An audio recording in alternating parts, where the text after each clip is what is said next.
Hi everyone, thanks for coming out. And you've been vividing all over the place, but here you are with us funny women. I'd like to introduce myself to those who don't know who I am. My name's Sacha Horler, and just so you might guess, here's a little clip of me trying to be funny. This company's about family. Always has been, always will be. I'm in love with you, Sando. Holy sh! You had a kid with your daughter's fiancé. I'm the one who paid for the wedding. I've been the face of this company for 20 years. The board wants you to stand down. Please, I've got nowhere else to go. Special delivery for the birthday girl. I thought my grandma was dead. Dead to us, sweetie. Maybe we could start again. A brand new comedy. Mummy, don't send grandma away. The pool house? Yeah, it's more of a storeroom these days. We put old stuff that's not important to us anymore. Sando starts Wednesday, March 21 on ABC and iView. So there you are.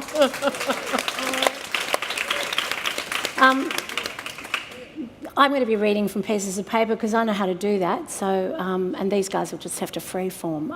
This panel is part of a suite of Create New South Wales, and these panels are part of Vivid Sydney here at the MCA. And this particular panel spotlights 5 funny women changing the face of Australian comedy. The panel of great comedians who you see here are a diverse bunch. They are game changers, comedians working across the arts, screen, stand-up and cultural sectors. And hopefully the panel will delve into a spectrum of topics that cross race, religion, sexuality and politics. So get your thinking caps on for some questions.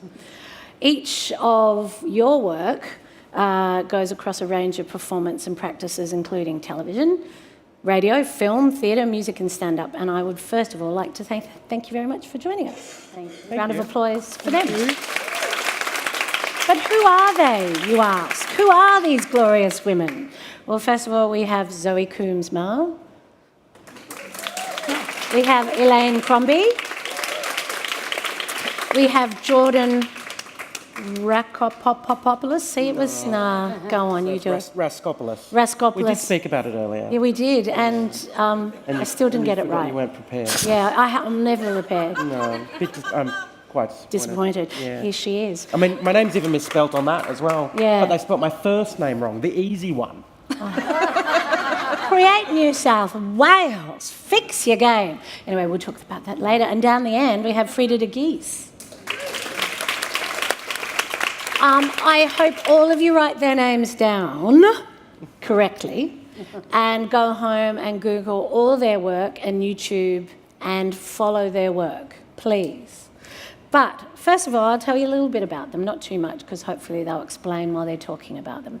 Zoe is a performer, a writer, an artist and a comedian. And in 2016, her show, Trigger Warning, won the Melbourne International Comedy Festival Barry Award for Best Show. Thanks, guys. Thanks. And a whole lot of other stuff. And if she doesn't tell you, I'll come back and tell you. Elaine Crombie is a Pitjantjatjara Warragame, never good at pronunciation. Terrible, shocking. South Sea Islander woman with German heritage, and she prides herself as an actor, singer, songwriter, and most recently a writer and a director. And Elaine is in the middle of co-directing her mother's documentary, but you will have seen her on telly in Kiki and Kitty, Black Comedy Seasons 2 and 3. Say hi to Elaine. Everyone. Jordan is, in fact, a comedian, a musician and a digital content creator. She is best known as the lead singer of The Axis of Awesome, a world-renowned musical comedy group and a YouTube juggernaut. That bit's right? Yes, that's correct. Good. Juggernaut. 2016, she came out as transgender in a viral video, which is really worth looking at, called What's Happened to Jordan's Beard? Since then, Jordan has become an inspiration to young LGBTQI+ people by living her genuine life openly and publicly and using her platform and profile to promote awareness and understanding to a broad audience through humour. Say hi to Jordan. Here's Frida down the end. Frida is smashing any stereotype people might have about Muslim women in comedy. She's pushing the boundaries of perception and making her own rules about what a Muslim woman is allowed to say and what her audience is allowed to laugh at. Frida performed in her first solo show, Stand Up, at the Sydney Fringe in 2016 and toured with the annual comedy hit A Very Woggy Christmas Gala with Joes Avetti and Gabrielle Rossi. Say hello to Frida. So just to kick us off so we can start and so we can all get to know each other, I would like to ask each of you, in no particular order, what brought you to comedy first? Was it a TV show you saw? Was your mum and dad a comedian? Did your brother make you laugh? Please tell me. I know for you, some of you, it could have been a very long time ago. For some of you, it could have been a mere 5 years ago. What brought you to comedy? Zoe? I think for me, I've always liked to make jokes. I've always been very silly and I've always liked to make jokes. From when I was a little kid, my parents are quite funny, and it's comedy for me and joking has always been a mode of communication. So it's sort of like natural language to me. So there wasn't a point where I was like, it's like you don't kind of go like, oh, I've just realised what humour is, or do you know what I mean? Like you just laugh at things, and so then that for me has always kind of been there. When did you think that you would step towards it as, in brackets, a career? I think when I was I've always been very show-offy, I think. I was always putting on shows as like a little kid. And then I wanted to be an actor because I thought that was the only way that you could perform for a living. I was like, I'll be an actor. I am a terrible actor. It's good that I worked that out quite early on. And I just kind of went into... I think just seeing stand-up, and there was sort of a freedom to that. I was just sort of wanted... I'm from Grafton. I moved to the city. I was just like, get me on a stage, anywhere. Right. So then I kind of fell into contemporary theatre and experimental theatre, if that's the thing that you can fall into. Yeah, we wore all sorts of... Got really into Lycra for a while. I signed up for that course thinking that it was an acting course, and then we did that for about 6 months and went, this isn't an acting course, is it?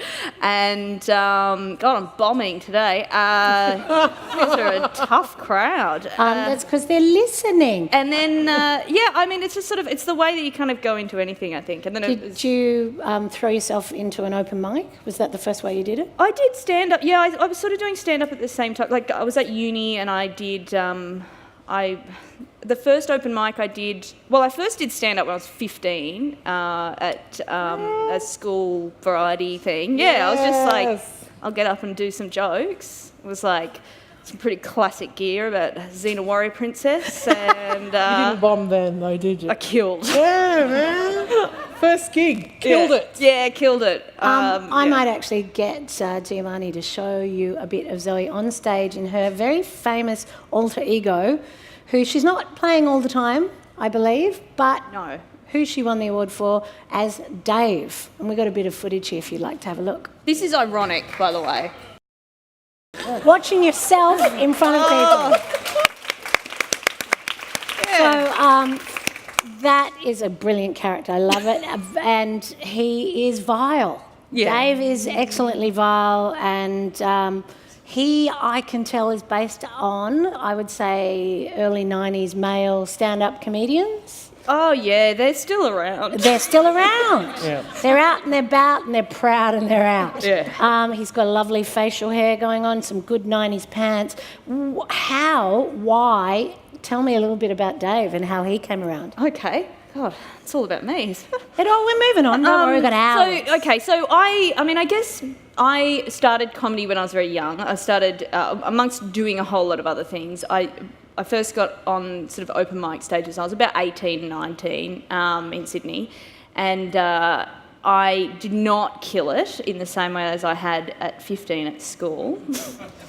And so it was sort of just about being surrounded by those type of guys, and it seemed like there was like all the same guys just getting on in different shirts and doing the same jokes. And I started to become it's very frustrating because I think the thing about when you step on a stage in a stand-up comedy context, it is very raw, and there's not the audience judges you immediately based on what they see, and it's very immediate, and you can really feel it. And the better that you get at it, the more that you can kind of feel the way an audience is perceiving you. And so I started to become very, very frustrated with the way that as soon as I came on stage, the audience would go, woman. And that was expressed in different ways. Sometimes people, and this, you still see this in stand-up clubs sometimes, a woman gets on stage and people get up and go to the toilet. Immediately. Yeah, it happens all the time. And so you start noticing that more and more. And I just felt that I was very frustrated and I wanted the ease of the relationship that the guys had with the audience. And that sort of then it became this idea. I was like, I could just go on and just do that. And then I just started doing that. And then that was really fun. How long did you do Dave for? I first started doing Dave about 6 years ago, and I have just sort of stopped doing Dave. So now I'm starting to do stand-up as myself again. Which is quite interesting because when I get on stage now, because I've been doing stand-up as that guy, Dave is also like a parody, not just of a man, but of a stand-up. So I do a lot of microphone work, a lot of microphone stand, constantly on the microphone stand, and all that, the movement and the strut and the swagger. And so now when I perform as myself, especially when I first started doing it, I just get on stage and I'm like, hey everyone, how you going? All right. And I'm like doing weird stuff with the microphone, but I don't have a costume on. And so people are just like, who is this dickhead? But it's sort of, But is it getting easier? Yeah.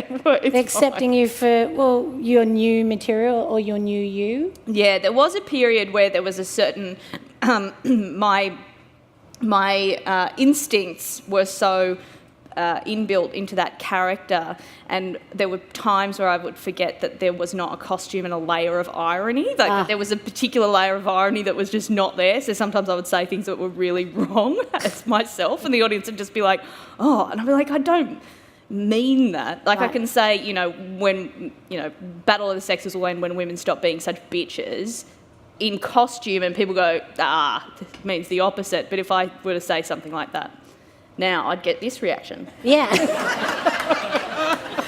I'd like to just move over to Jordan. Oh, Hi, yeah. Jordan. Hi. How are you? I'm well.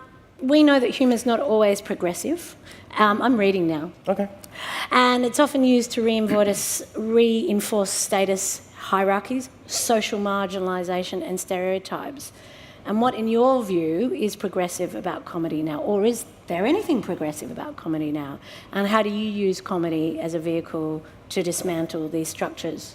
Yeah, I mean, comedy, like any art form, it can be a tool for social change or a tool for social oppression. I mean, and any art form can do that.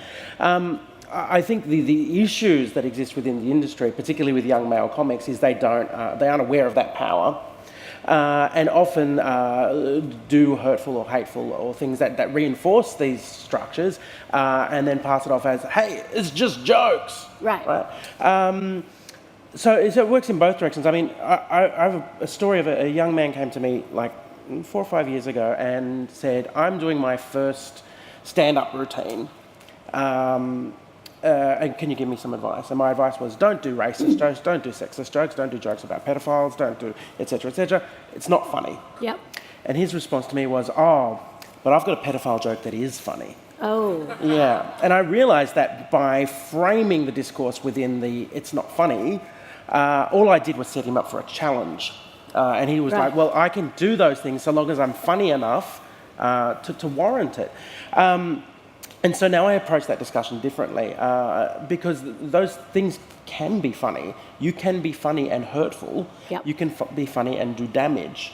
And so what I say now is, you have that 5 minutes. You can say whatever you want. You are in control. But what you say has consequences. Yeah. And you may hurt someone. And you may hurt yourself. You may not get booked again. And that's on you. So you can say whatever you want, but you've got to own it. And understand that you are responsible for whatever you say. But in terms of doing the opposite, Yeah. you know, and I think people who approach those topics with skill and with the idea that they are employing irony and they are trying to dismantle A stereotype. stereotype or structures of inequality, I think that is fabulous. But I think it is, to use an analogy, it is like juggling. And if you are doing a juggling act for the first time, juggle with some juggling balls, not chainsaws. Yeah. Because if you go out with chainsaws, even if you're very well intentioned and you're trying to do good, you're probably going to throw a chainsaw at someone. Yeah, it takes some Or skill cut off and a some hand. practice. Too. Yeah. So just going backwards. Yeah. How did you become a comedian? Start writing your own work, working with your troupe? Can you give us a bit of backstory for people who might not know? Sure. I started through high school. I had a drama teacher who kind of brought theatre sports and improv into the curriculum, and I got well into it. And then when I went to uni, they had a theatre sports show at uni, and I was like well into it. And so I did that, and that was about my 5th year of my 3-year degree. Vet science? Arts. Arts, I've got an arts degree in Arthurian literature and classical mythology. Marvellous. Thank you very much. And we took a sketch comedy show to Melbourne Comedy Festival. Right. How old were you? I was 23. Right. And then that got picked up by Channel 10 and became the Ronnie Johns half hour. Right. Was that a bunch of you? Like three? Yes, there was a group of 6 of us doing a sketch comedy. And then so we did sketch comedy for 2 years, and then that evolved into doing musical comedy, and I basically found myself with a career in comedy, and now I'm 36, and it's too late to do anything else. You're stuck. Yeah, I've like paddled out, doing the comedy, and I can't see land anywhere, so... Can I ask you, given your background... Keep paddling. Keep paddling. Yeah. Do you feel a pressure to constantly be a spokesperson for the LGBTIQA+? Can you sometimes just be Jordan, who's pretty funny, or do people want you always to answer for something? I mean, there is a lot more pressure to do that now than there was before people knew I was transgender, obviously. But I don't so much feel a pressure, I feel a responsibility. Yeah. Because I recognise that I enjoy a status within this industry, and I enjoy career success that was won with the use of the privilege that I had when people thought I was a dude. And rather than feel a sense of guilt about that, I feel a sense of responsibility. I see the inequality there. Yeah. I've experienced both sides of the industry treating me in different ways, and I want to change it. Right. So I speak out about those things and point at things that I recognise and put that into my work because I want it to be different. Yeah. And I want people who are young and women and transgender people, or queer people, or people of colour or other marginalised people to have the same opportunities I took advantage of earlier in my career. Yeah. Fabulous. So, Elaine... Couldn't afford it either. I can't afford it. Yeah. Elaine, hi. Hi. How are you? Tell me, because I know you as an actress on stage, we just followed each other at Belvoir Street. You were just in Barbara and the Camp Dogs. Mm-hmm. You now call yourself a writer, and I know your work is very funny. When did you know you were funny, and when did you start writing knowing you were funny? Or tell me a bit of a background. Oh, I don't know when I knew I was funny. I suppose I was shooting 8MMM out in the desert. Which is the first show we saw on the clip. Yep, with old Rub showing her fork there to her boss. The first day of shooting on that, I went to go into character, and the director, Dina Curtis, she was like, no, just don't snap your neck too much, just play it down. Just play it, just drop everything that you're doing. And I was like, in the middle of getting ready to take the first take, I was like, what? Okay, sure, and just kind of let it all go. And we did the first take, and she called cut, and everyone just killed themselves laughing. And I was like, oh, right. Right, so you found it out on set? Yeah, I found it out on set. That was the first cut, like within film. But yeah, that's pretty much. I've just kind of worked from that, I reckon. Yeah. And what's it like having been in sort of two groundbreaking Indigenous comedy shows, Black Comedy, which is hilarious, and Kitty and... Kiki and Kitty? Kiki, yeah. Tell me about that process, because you're breaking, ground all over the place. Do you go into it thinking, right, we've got to knock down walls, or do you just like, let's write something or let's be in something that makes us laugh? Yeah, no, we just got to do our jobs. Like, I'm going to pay rent next week, so... Yeah, right. That's all it... We're not... For me, I just know that I have a confidence now that's grown over the last couple of years that I know just pay me the money because I'll get it done, and we'll kill it at the same time. And right. Do you rehearse much with those guys saying Black Comedy, or do you just go in and just... Yeah, sometimes we'll rehearse. There'll be a bit of a pre-rehearsal. That's kind of happened on the shows that I've been on. But other than that, in the moment, we kind of... Whenever we're shooting and stuff like that, I always I'm like, are you going to shoot the rehearsal? Because there's a freshness. Shoot the rehearsal. Yeah, I know exactly what I mean. Just don't shoot it, yeah. Too much thinking and you don't want to you're make flogging it a stale. dead horse, and then it's like suddenly the jokes are unfunny and no one's laughing. Yeah. But it's that kind of... There's a little bit. There's a little bit of... Because other than that, we're just drawing on our stuff that we've grown up with. Like, I've got really funny cousins and uncles and aunties, and when we're in a family setting, I'm quiet. Yeah, right. I'm so you're the quiet one. Yeah. I can tell you, having done like 2 sketches in Black Comedy 1, that I'm still stopped in the street about that show. It's huge. It's huge internationally. It's played on Qantas on high rotation every 5 minutes. It's a massive international hit. Why do you think Black Comedy 1 and 2 was such an instant hit with the white fella community who were turning on the telly? What do you think hit it? We were laughing at ourselves. Like the titters. The titters are, what's this then, slut? Like, where are you going to hear... Tell me where you're going to hear that normally. Like for those who don't know, you have to go and look that up. Titters going, what's this then, slut? Is now a cultural phenomenon, a meme, and was taken to New Zealand and was huge. But even so, were any of you surprised? I mean, I was surprised that it got so embraced. No, I mean, we're just working, we don't know what's going to blow up and what's not going to blow up. Yeah. But as long as we're doing the best that we can do, bringing our A game and not being slack when the cameras roll, then it's pretty. Then we just have faith in ourselves. Then, and whatever else people pick up and embrace, then deadly. That's good, because we know we're funny, and we know that even when we were shooting it. Oh man, that was so good. That was really, we'd cut and we'd all be like, yeah, it's really good. It's good. What's it like being Nakia Louis' vagina? It's great. It's full of sequins and a never-ending martini. That conversation went for years, and then suddenly I got the phone call to be in Kiki and Kitty, and I was like, fucking by jingo, she's done it. Yeah, so it's happened at a party or something where she just said it as a joke? She was kind of like, hey, would you play my vagina? And I said, yes, if you'd put me in an evening gown and a never-ending martini. And of course.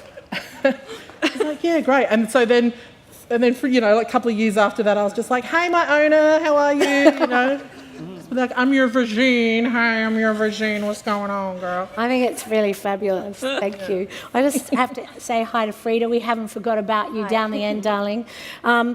For those of you who don't know, Frida likes to describe herself as a wogan, which is a Western Sydney Muslim bogan. I think it's excellent. Wogan. And we've got a little bit of footage of hers to play. Please have a look.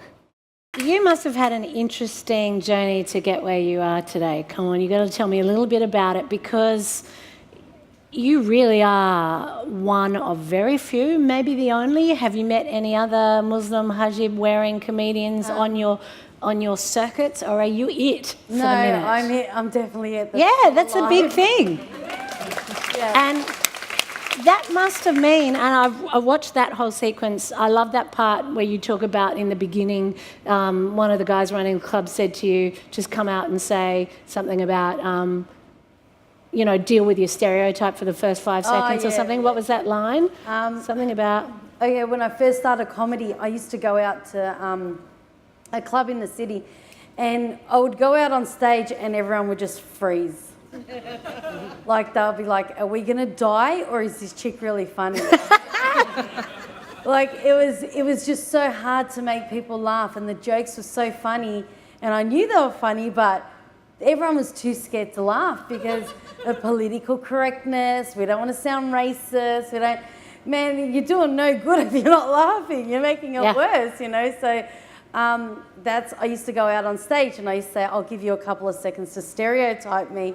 That was my opening line, and it kind of worked. It worked. It broke the ice, and the reason why I got that joke is the owner of the club came up to me and goes, "What's wrong with you? You're so funny, but why can't you get it together out there?" And I said, "I don't know. Look at the way they look at me." And then he said, "Right, this is what I want you to say. I'll give you a couple of seconds to stereotype me."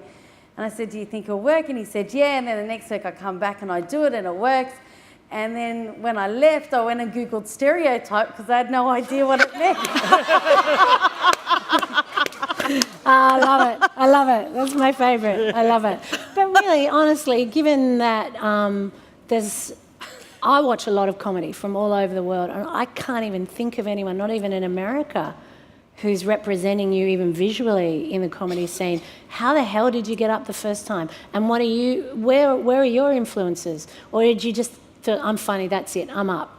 Now, look, my parents are really funny, and I don't think they realise they're funny, but they are so funny. My dad comes from, a very wealthy Lebanese family, very well educated. My mum comes from a very poor religious family, and my dad rebelled against his family and wanted to go live this free life in Europe, and my mum just wanted to leave and come to Australia. So they've always been very funny, but we grew up also very traditional as well. Like when I was growing up, at school I wanted to be an actress, and I came home and I told my mum I wanted to be an actress, and she slapped me across the face and said, "We don't have that."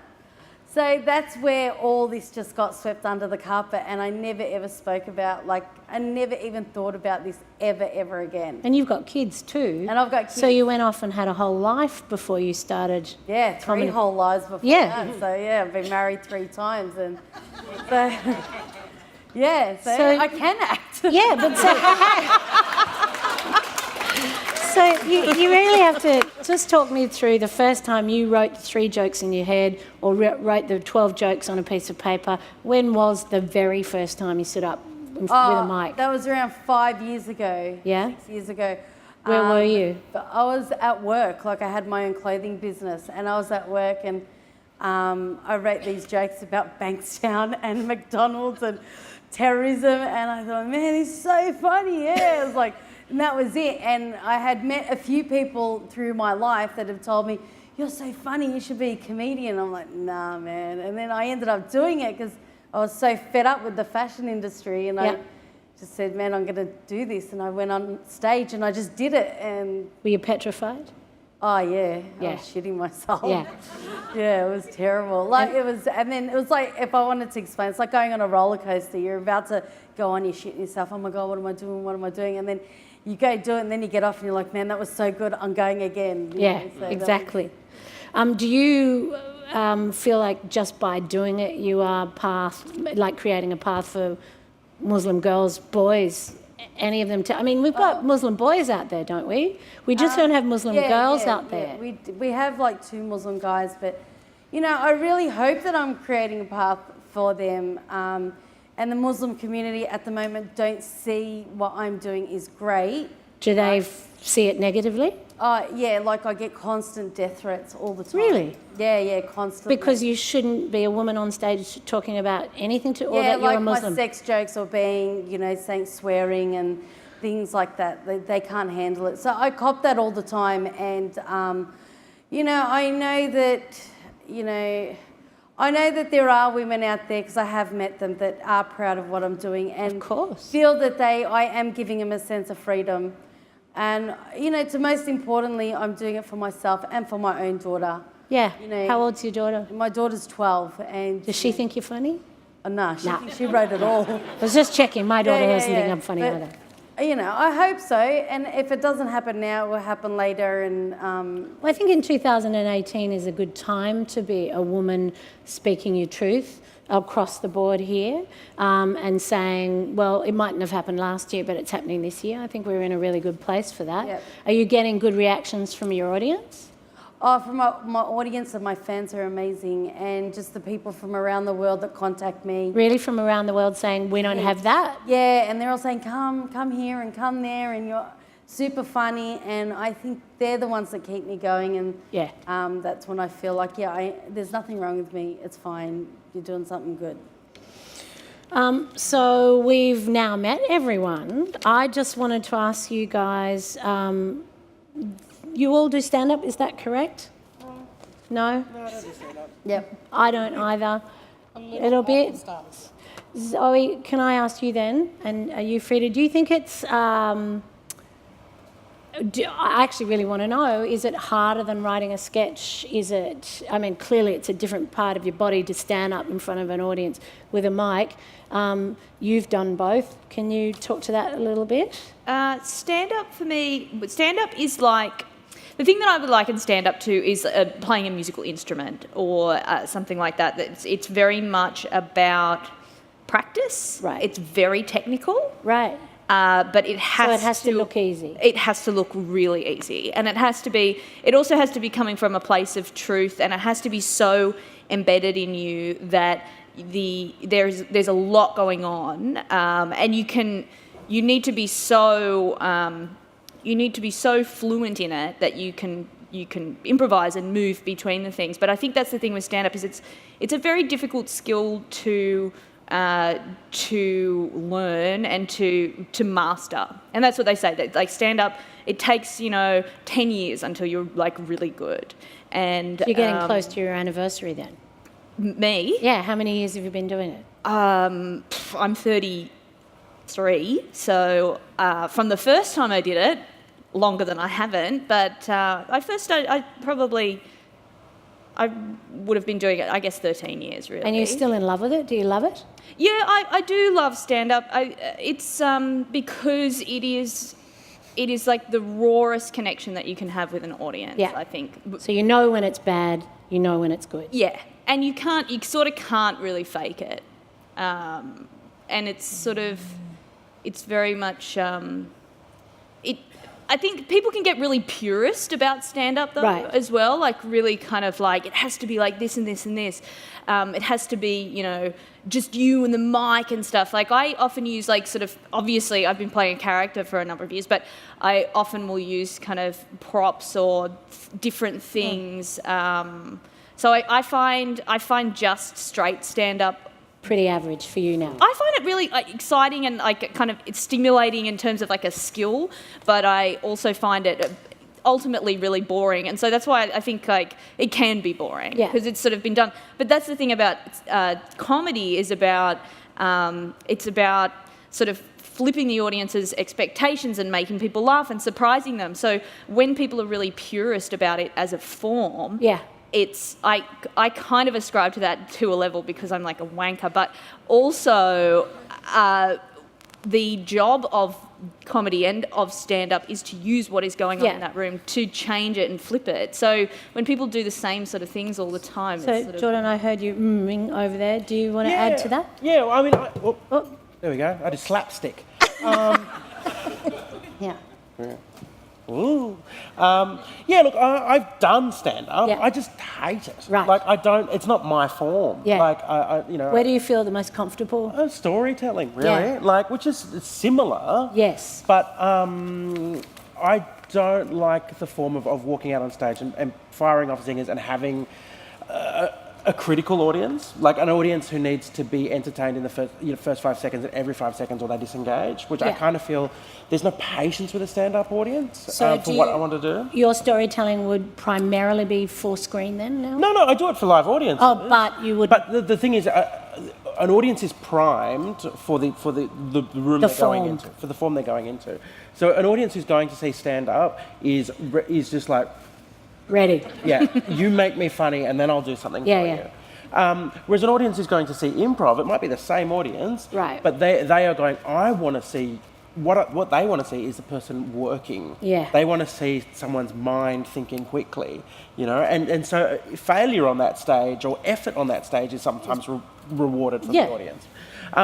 Whereas the storytelling audience are patient, and because I like to craft something and take people on a journey for 6 or 7 minutes. Are you in the middle of a show at the moment? Or have you just done one? I'm curious as to what kind of stories, because I haven't seen you live. So I do. So there's a couple of storytelling nights at Giant Dwarf Theatre in Redfern. Yeah. So they have Story Club every month. They have queer stories every month.